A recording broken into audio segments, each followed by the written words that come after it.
چلے اب جی سیفر ملوک شہزادہ جو تھا ایک مصر کا شہزادہ تھا، مصر کا بادشاہ تھا، شاہ حسن کا بیٹا تھا، سیف اس کا نام تھا۔ اس نے جی خواب دیکھی ہے، خواب دے بچ اس جھیل کو بھی دیکھا اور بدر جمال پری کو بھی دیکھ لیا۔ تو صبح اٹھ کے اس نے اپنے باپ سے بتایا کہ اے باپ، میں نے رات کو ایک جھیل دیکھا اور پری کو دیکھا، پری پر عاشق ہو گیا، اب مجھے پری کیسے ملے گی؟ اس کے باپ نے بولا کہ آپ کو تو پری نہیں مل سکتی، وہ ناری ہے، آپ خاکی ہیں، وہ آگ کی پیدائش ہے، آپ مٹی کی، آپ کا اور پری کا ملاپ نہیں ہو سکتا۔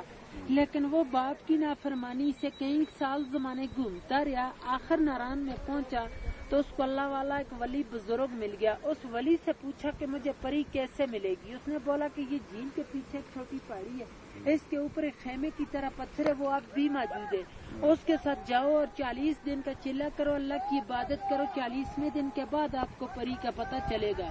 تو اس نے جا کر اس پہاڑ کے اوپر 40 دن کا چلا کیا، عبادت کیا، 40ویں دن کے بعد 2 جنات اس کے قبضے میں آ گئے۔ ان جناتوں نے سلیمانی ٹوپی پہنا کے جھیل کے کنارے پر لے آئے، وہ کسی کو نظر نہیں آتا ہے، اس کو سب کچھ نظر آتا ہے، کیونکہ اس نے سلیمانی ٹوپی پہنی ہے۔ تو ساتھ اس کی سہیلی تھی اور 8ویں ملکہ بدر جمال، وہی پری جو خواب میں ملی تھی، اس جھیل میں نہانے کے لیے آئی کوئکاف سے۔ کوئکاف جو ہے روس کے پاس ہے، چیچنیا کی طرف ہے، رشیا میں۔ آ کر سب نے اپنا اپنا لباس اتارا تو اس جھیل میں نہانا شروع کر دیا۔ بدر جمال کا لباس جو تھا وہ جنہوں نے اٹھایا تو شہزادے کو دے دیا، شہزادے نے اپنے قبضے میں کر لیا۔ دوسری سہیلیاں لباس پہن کر چلا گئی تو بدر جمال اکیلی رہ گئی، وہ جا نہیں سکتی تھی۔ شہزادے نے اس کو اپنی چادر پہنا کر نیچے ناران کی طرف لے گیا، پر جو تھے وہ چھپا لیے۔ جب ناران میں پہنچا تو دوسری سہیلیاں نے جا کے دیو سفید کو بتایا۔ دیو سفید جو تھا پری کا مالک تھا کہ پری ہم سے جدا ہو گئی ہے، پتہ نہیں ہے جھیل کے اندر ڈوب کر مر گئی یا کسی چیز نے کھا لی، باہر کی بات نہیں بتائی کہ شہزادہ لے گیا۔ دیو نے آ کر غصے کے ساتھ اپنی اڑی لگا کر وہاں سے سارے جھیل کو توڑ دیا، خارج کر دیا کہ شاید میری پری کا پتہ چلے۔ تو پہلے یہ آگے سے سارا بند ہی بند تھا، بہت بڑا ایک تالاب جھیل تھا اور ایک چھوٹی گروڑی کے پیچھے سے جو گیپ جا رہا ہے، یہاں سے پانی کا راستہ جاتا تھا، یہاں سے پانی کا راستہ کہیں بھی نہیں تھا۔ دیو نے غصے کے ساتھ یہاں سے توڑ دیا۔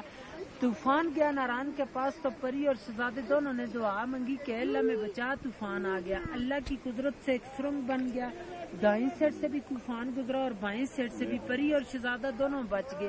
سرنگ اب بھی موجود ہے ناران میں، سیفر ملوک ہوٹل سے 5 منٹ کا راستہ ہے، جا کے دیکھ سکتے ہیں۔ اور دیو نے خودکشی کے ساتھ یہاں سے ایک اور چھلانگ لگائی تو دیو صحیح میں لگا، دیو کا سانس چلا گیا پری کے صدمے سے۔ کہتے ہیں کہ اسی غار سے پری کو لے کر شہزادہ شہر مصر کو چلا گیا۔ شہزادے کا نام تھا جی سیف ملوک تھا۔ کہتے ہیں کہ یہاں دونوں کی ملاقات ہوئی ہے، اس لیے اس جھیل کا نام مشہور کیتے سیفر ملوک جھیل، اور اس کی داستان بنی ہے۔ پھر اس پہ لوگ آنے شروع ہوئے نے۔ اس وقت انسان کی آبادی نہیں تھی، کوکاف بیابان تھا، پریوں کا دیس تھا۔ اور آپ اس وقت 10,500 کی بلندی پہ بیٹھے ہیں سطح سمندر سے، وہ سامنے اوپر ملکہ پربت ہے، لیکن اس وقت بادلوں کی لپیٹ میں نظر نہیں آتی ہے۔ اس کی 17,500 فٹ ہائٹ ہے، 7,000 یہاں سے اوپر ہے، لیکن آج دن تک اس پہاڑی کو کسی نے سر نہیں کر سکیا۔ اس کے اندر سونے کی معیشت ہے، پریاں عبادت کرتی ہیں، جو بندہ جاتا ہے اس کو گرا دیتی ہیں۔ چاند کی 14ویں رات ہوتی ہے تو جھیل میں اترتی ہیں، لیکن بزرگ لوگوں کو نظر آتی ہیں، عام بندہ نہیں دیکھ سکتے۔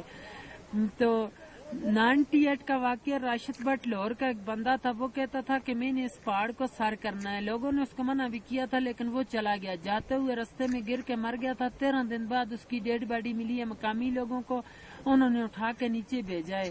اور آج دن تک اس جھیل کی گہرائی کا اندازہ بھی کسی نے نہیں لے سکیا۔ ایک انگریز آیا تھا، اس نے 5 من رسی لائی تھی، اس وقت گاڑیاں نہیں آتی تھی، خچروں پہ آگے 10 کلو کا لوہا بن کے اس کے درمیان میں ڈالتے رہے، رسی چلتے چلتے ختم ہو چکی، لیکن اس کی گہرائی کا اندازہ نہیں لے سکیا۔ 3.5 کلومیٹر ارد گرد 650 کنال رقبے میں سب جھیل ہے۔ 650 کنال ہے۔ جی ہاں، ٹھیک ہے، شکریہ۔ اسٹوری ختم۔